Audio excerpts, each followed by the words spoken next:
ادراک. اور اسی لیے قرآن مجید میں جب یہ ایک خاص اسلوب سے آتا ہے کہ انسان کے ذہن کو جھنجھوڑتا ہے پروردگار، وما ادراک وما یدریک. ادراک جو ہے، اور ادراک کی صداقت، ادراک کی حقیقت، ادراک کی صداقت، یہ دونوں مسئلے بہت لطیف ہیں. اور جیسا کہ مطلب مشہور وہ تعبیر ہے کہ بال سے زیادہ باریک، اور میرا خیال ہے یہ تعبیر بھی یہاں پر ناکافی ہے. جو ادراک کی لطافتیں ہوتی ہیں اس میں بال نہیں آنا چاہیے درمیان. سبحان اللہ. تو یہ جو آپ کا سوال تھا وہ اس سے متعلق تھا. اور میں اس کر رہا تھا کہ اقرا جو ہے طلسم ہے.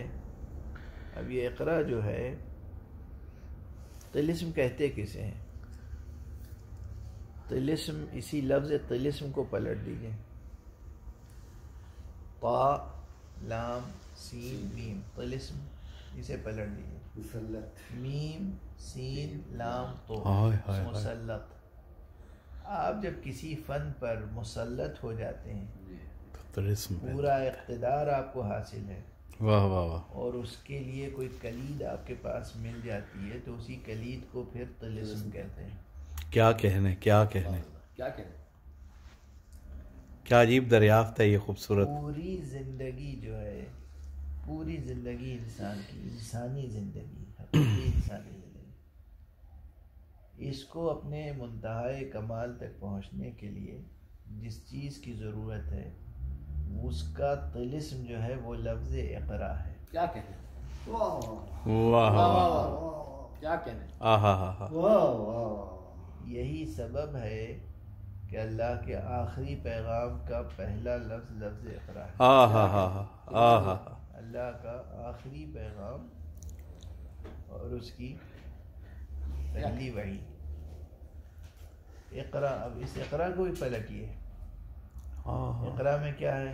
حمزہ، قاف، رے، الف.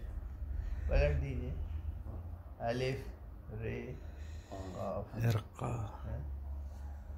اب وہ حدیث مبارک نبوی ہے کہ جب آخرت میں اہل بہشت سے کہا جائے گا اقرا ورقا، اقرا ورقا، سبحان اللہ، پڑھتے جاؤ بڑھتے جاؤ. کیا کہنے، واہ واہ واہ. یعنی